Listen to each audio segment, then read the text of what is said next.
ഇന്ന് ഞാൻ ഉണ്ടാക്കുന്നത് വളരെ പെട്ടെന്ന് തന്നെ തയ്യാറാക്കാൻ പറ്റുന്ന തക്കാളി കടലപ്പരിപ്പ് കറിയാണ്.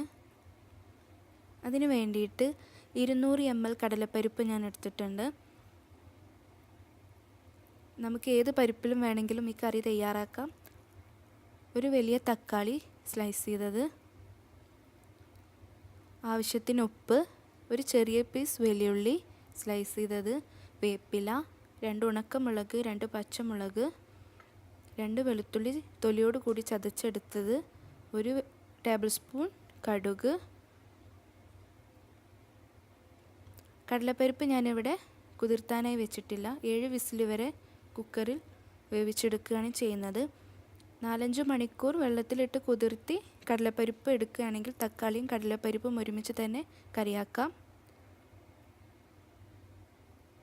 കടലപ്പരിപ്പ് ഇനി ഒരു കുക്കറിലോട്ട് ഇട്ട് കൊടുത്തിട്ടുണ്ട്. 2 കപ്പ് വെള്ളം ഒഴിച്ചു കൊടുത്തിട്ടുണ്ട്. ഇതിലേക്ക് സ്ലൈസ് ചെയ്ത വെള്ളുള്ളി ചേർത്ത് കൊടുക്കാം.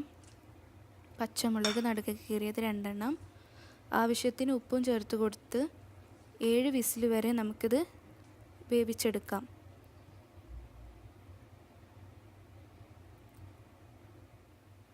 ഇതിലേക്ക് 1/2 ടേബിൾ സ്പൂൺ മഞ്ഞൾപ്പൊടിയും 1/4 ടീസ്പൂൺ മുളക് പൊടിയും ഞാൻ ചേർത്ത് കൊടുക്കുന്നുണ്ട്. മുളക് പൊടി എരിവിനനുസരിച്ച് നമുക്ക് ചേർത്ത് കൊടുക്കാവുന്നതാണ്. കടലപ്പരിപ്പ് നല്ലപോലെ വെന്ത് വന്നിട്ടുണ്ട്. ഇനി നമുക്ക് കറി തയ്യാറാക്കാം. കറിക്കായി ഞാനിവിടെ ഒരു മൺചട്ടിയാണ് എടുത്തിട്ടുള്ളത്. അതിലേക്ക് തക്കാളി ആദ്യം ഇട്ട് കൊടുക്കാം. ശേഷം വേവിച്ച് വെച്ചിട്ടുള്ള കടലപ്പരിപ്പ് ഇട്ട് കൊടുക്കാം.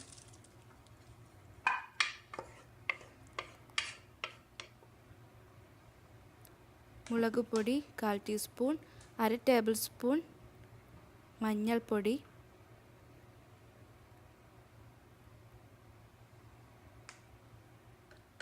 നല്ലപോലെ ഒന്ന് ഇളക്കി കൊടുക്കുക. 1/2 കപ്പ് വെള്ളം ചേർത്ത് കൊടുക്കുക.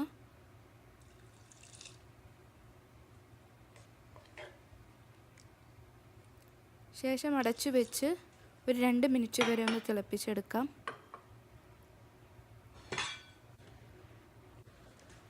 കറി നല്ലപോലെ തിളച്ച് വന്നിട്ടുണ്ട്.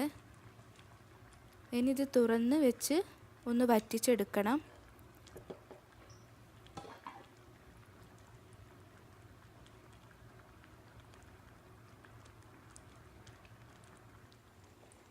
ഇനി ഒരു തവി കൊണ്ട് നല്ലപോലെ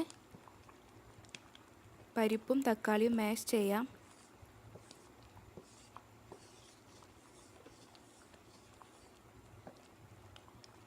നാല് മിനിറ്റ് വരെ തിളപ്പിച്ചെടുക്കാം.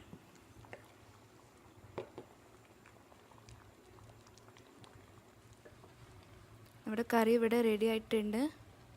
നല്ലപോലെ വെന്ത് വന്നിട്ടുണ്ട്. ഇനി ഇതിലേക്ക് വറവിടാം. അതിനു വേണ്ടിയിട്ട് ഒരു പാൻ സ്റ്റൗവിൽ വെക്കുക. ഫ്ലെയിം ഓൺ ചെയ്ത് ചൂടായതിനു ശേഷം 2 ടേബിൾ സ്പൂൺ ഓയിൽ ചേർത്ത് കൊടുക്കുക. കടുക് ഇട്ട് കൊടുക്കുക. കടുകൊന്ന് പൊട്ടിയതിന് ശേഷം 2 വെളുത്തുള്ളി, ഞാനിവിടെ വലിയ വെളുത്തുള്ളിയാണ് എടുത്തിട്ടുള്ളത്. ചെറിയ വെളുത്തുള്ളി ആണെങ്കിൽ 4 എണ്ണം വരെ ചേർത്ത് കൊടുക്കാം.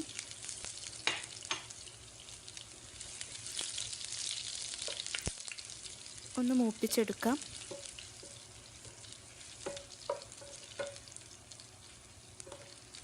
ശേഷം ഇതിലേക്ക് 2 ഉണക്കമുളക് പൊട്ടിച്ചിടാം.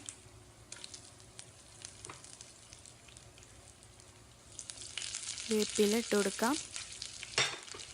നല്ലപോലെ ഒന്ന് ഇളക്കി കൊടുക്കാം.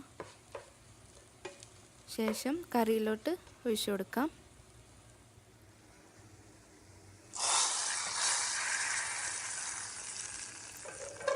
വളരെ പെട്ടെന്ന് തന്നെ തയ്യാറാക്കാൻ പറ്റുന്ന കടലപ്പരിപ്പ് കറി ഇവിടെ റെഡിയായി. എല്ലാവരും ഇത് ട്രൈ ചെയ്ത് നോക്കുക. ഇഷ്ടമാണെങ്കിൽ ലൈക്ക് ചെയ്യുവാനും സബ്സ്ക്രൈബ് ചെയ്യുവാനും മറക്കരുത്.